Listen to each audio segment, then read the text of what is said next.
je partage vachement cette vision des choses. Je pense, enfin, moi j'ai eu un peu la même approche au niveau de mes études. Je me suis toujours dit que c'était beaucoup plus facile de parfaire un profil business et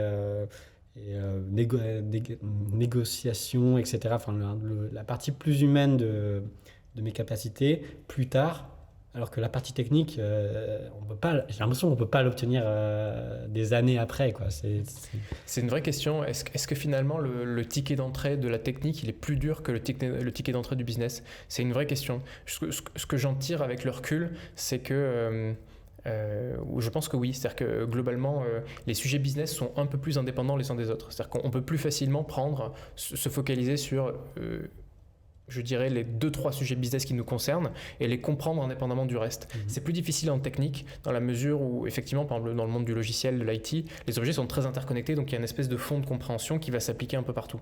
Donc c'est peut-être plus difficile effectivement. Ceci dit, pour moi le truc le plus précieux chez ces profils-là, c'est pas en soi leur capacité technique ou technologique, c'est leur rigueur intellectuelle. Encore une fois, pas tous, mais il y a cette tendance-là. Enfin, il faut imaginer aussi la vie d'un programmeur. Je pense que ça aide d'y penser. Un programmeur, c'est quelqu'un qui, 150 fois par jour, la machine lui dit « tu as tort ». Et en fait, c'est pas le point de vue personnel de la machine, c'est pas sa sensibilité, c'est pas son éthique, c'est pas sa philosophie, c'est pas son point de vue, c'est mathématiquement le résultat de ce qu'il a écrit.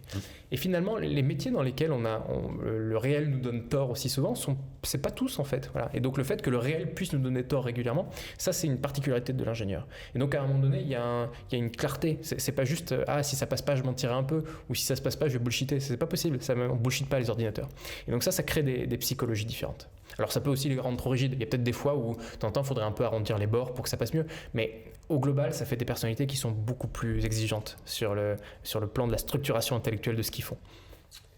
Alors, pour clore la partie CEO, on va dire, j'ai cherché quelques citations un peu à la con de différents CEO. Donc, il y a Warren Buffett. Ça va, c'est pas les miennes.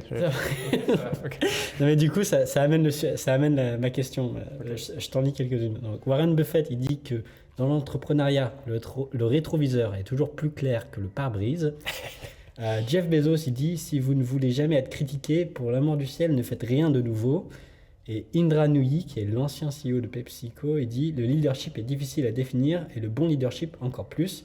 Mais si vous pouvez amener les gens à vous suivre jusqu'au bout du monde, vous êtes un grand leader. » Bon, c'est un peu des trucs qu'on trouve... Tu permets que je te les commente ? Je t'en prie. Alors, c'est clair, le principe de la découverte, c'est qu'on est dans le brouillard de guerre.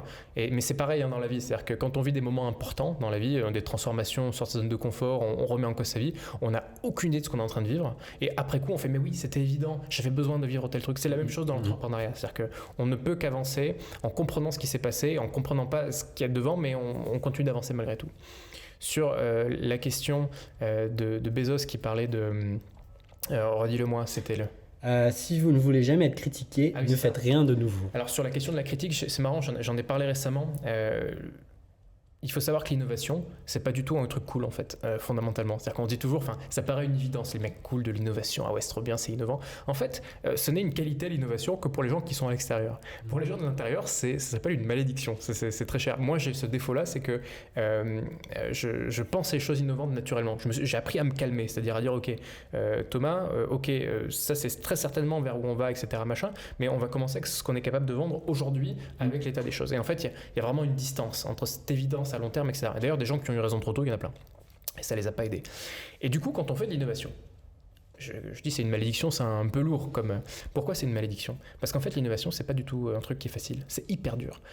On parle souvent de l'innovation, d'ailleurs, quand les produits sont déjà adoptés. Mais la vraie innovation, enfin le début en tout cas, c'est tout ce qui est au début, quoi. Le cimetière des innovations, c'est pas les trucs qu'on voit. Ce qu'on voit, c'est ce qui a survécu au cimetière des innovations.